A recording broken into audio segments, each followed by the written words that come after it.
प्रेम दिलेल्या तालुक्यातल्या या शेतकऱ्यांनी त्यांच्यासाठी शेवटच्या क्षणापर्यंत पाण्यासाठी धडपडणारा कार्यकर्ता आहे.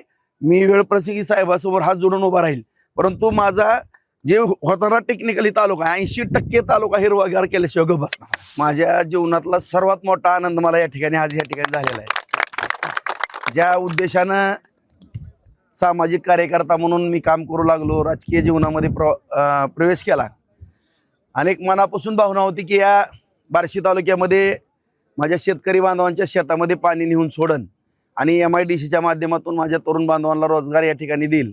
हा एक संकल्प मी राजकीय जीवनामध्ये सुरुवात करतानाच 1996 साली केलेला होता आणि आज जवळपास आता माझ्या माहितीप्रमाणे 30 वर्ष हा सगळा कालखंड गेला. आपल्या सगळ्याला माहिती आहे की कधी चढ उतार.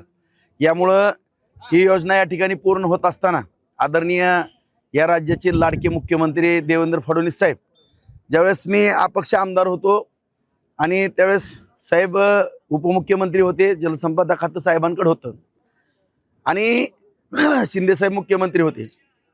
आदरणीय साहेबांकडे 2च मंत्री होते, एक तर शिंदे साहेब आणि आदरणीय देवेंद्र फडणवीस साहेब.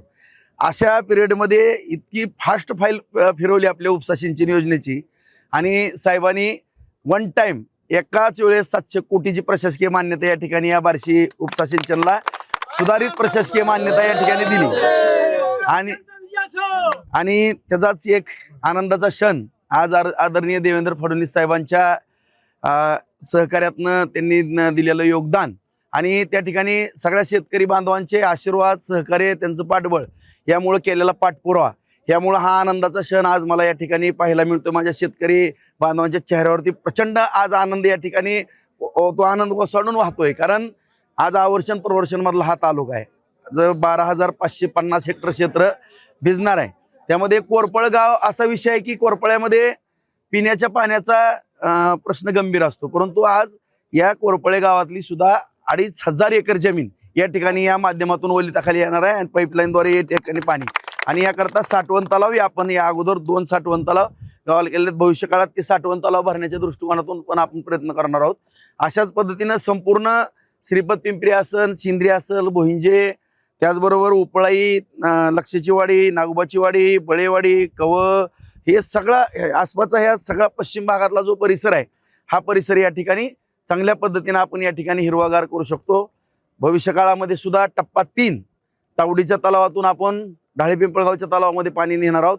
त्या ठिकाणी पानगाव वगैरे, उंडेगाव असं या सगळा परिसर जे काही गाव आहेत त्याच्यामधून नवीन 22 गावांना आणखीन आपण पाणी देऊ शकतो. 0.71 TMC पाईपलाईनद्वारे पाणी दिल्यामुळे आपलं शिल्लक राहिलेलं आहे आणि त्याची बहुतेक या 15 दिवसात, महिन्याभरामध्ये बैठक त्या ठिकाणी मंत्रालय स्तरावरती होईल आणि त्या ठिकाणी हे पाणी 3ऱ्या टप्प्याचं आपण नियोजन त्या ठिकाणी करू. त्याचबरोबर काल आम्ही त्या हिंगणगावच्या जे पाणी आपण हिंगणगावच्या पाझर तलावामध्ये सोडणार होतो, तिथून चांदणी धरणामध्ये पाणी जाणार आहे. चांदणी धरण 0.90 TMCच आहे आणि त्या ठिकाणी सुद्धा रुद्रे या ठिकाणावरनं एक नवीन जे वाहून जाणार पाणी, आता आपण पाहतोय की पुराचं पाणी आपल्या इकडे दुष्काळ आहे, पाऊस नाही, अत्यंत अल्प स्वरूपामध्ये पाऊस पडलेला आहे. आपल्या इकडे दुष्काळी परिस्थिती आहे आणि त्या भागामध्ये पुणे वगैरे त्या परिसरामध्ये मोठ्या प्रमाणामध्ये पाऊस पडलेला आहे. आता माडा, पंढरपूर, मंगळवेढा या भागामध्ये तर पाऊसच नाही, आपल्या भागामध्ये सुद्धा पाऊस नाही आणि अशा परिस्थितीमध्ये तिकडे पूर आलेला आहे, कृष्णेला पूर आलेला आहे आणि आदरणीय साहेबांनी सुद्धा कृष्णेचं पाणी उजनीमध्ये आणण्याचा जो संकल्प केलेला आहे ती पूर्ण तयारी झालेली आहे. 17,000 कोटीची योजना त्या ठिकाणी त्यांनी मंजूर केलेली आहे आणि माझ्या माहितीप्रमाणे 125 किलोमीटरचा बोगदा त्या ठिकाणी होणार आहे. 40 ते 50 TMC पाणी उजनीत येणार आहे आणि अशा रीतीनं त्या रुद्रेवरनं सुद्धा आपण चांदणी धरणामध्ये 2 मीटरची पाईपलाईन त्या ठिकाणी करून 1500 HP पुढची मोटर त्या ठिकाणी टाकून त्या ठिकाणी आपण पाणी नेण्याचा प्रयत्न करणार. त्याकरता सुद्धा आपण सर्वेक्षण करावं आणि ती योजना हातामध्ये घ्यावी या दृष्टिकोनातून आपण प्रयत्नशील आहोत. भाऊ, काल पाणी आल्यानंतर शेतकऱ्यांच्या आणि तुमच्या डोळ्यात पाणी आलं, असं आम्ही तिथं उपस्थित नव्हतो, पण आम्हाला ही गोष्ट समजली. काय तुमच्या भावना होत्या की जेव्हा पाणी इथं आलं? नाही, मुळातच मी शेतामध्ये काम करत असताना आता ती तर परिस्थिती इतकी विचित्र होती. साधं मी माझं स्वतःचं उदाहरण देतो की माझ्या शेताच्या कडनं एक वाडा आहे, त्या वाड्यावर त्यावेळेस बंधाऱ्याची सुद्धा विषय नसायचे.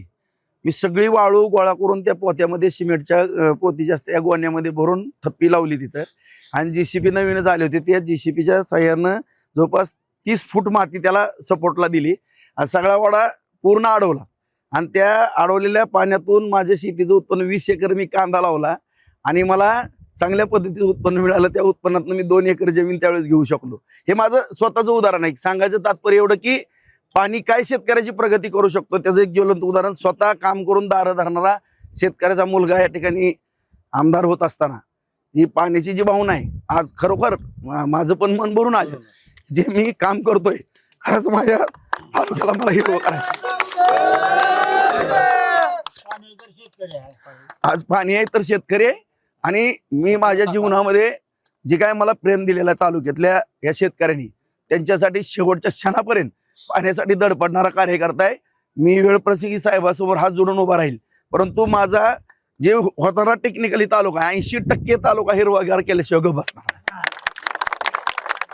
शेतकरी म्हणून आता राजाभाऊंनी त्यांच्या जीवनात इतके चढ उतार होऊनही शेतकऱ्यांसाठी पाणी आणलं आज तुमच्या शेतात, तर त्या संदर्भात आपण काय सांगा? मी एकच सांगू शकतो की 1996 पासून मी भाऊंचा सहकारी आहे आणि सर्वात महत्वाचं म्हणजे काल मी जो व्हिडिओ टाकला होता हे आमचे दाजी आहेत आणि खऱ्या अर्थानं ज्या ज्यावेळेस भाऊंना अडचणी आल्या, प्राप्त परिस्थिती असेल, प्रतिकूल असेल, अनुकूल असेल, आमचं कोरफळ एवढं ताकदीनं भाऊंच्या उभं पाठीमागे राहिले आणि भाऊंनी सर्वात जास्त आता टप्पा क्रमांक 2 मध्ये जे सर्वात जास्त क्षेत्र भिजतंय ती कोरफळेला 3,500 एकर क्षेत्र आहे.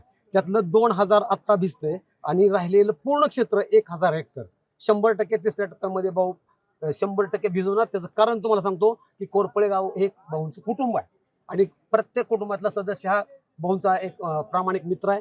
त्यामुळं पहिल्यापासून आमची जी टीम आहे कोरफळ्यात भाऊंच्या सहकार्यानं आम्ही जे राजकारणामध्ये आलो किंवा समाजामध्ये आम्ही समाजकारण करायला शिकलो ते आम्हाला भाऊंनी शिकवले. कारण आमची लहान माता जयसिंग परदेशी पण आहेत ती आमची टीम आहे भाऊंची. तर ह्यांनी अशा पद्धतीने आम्हाला शिकवलेलं आहे.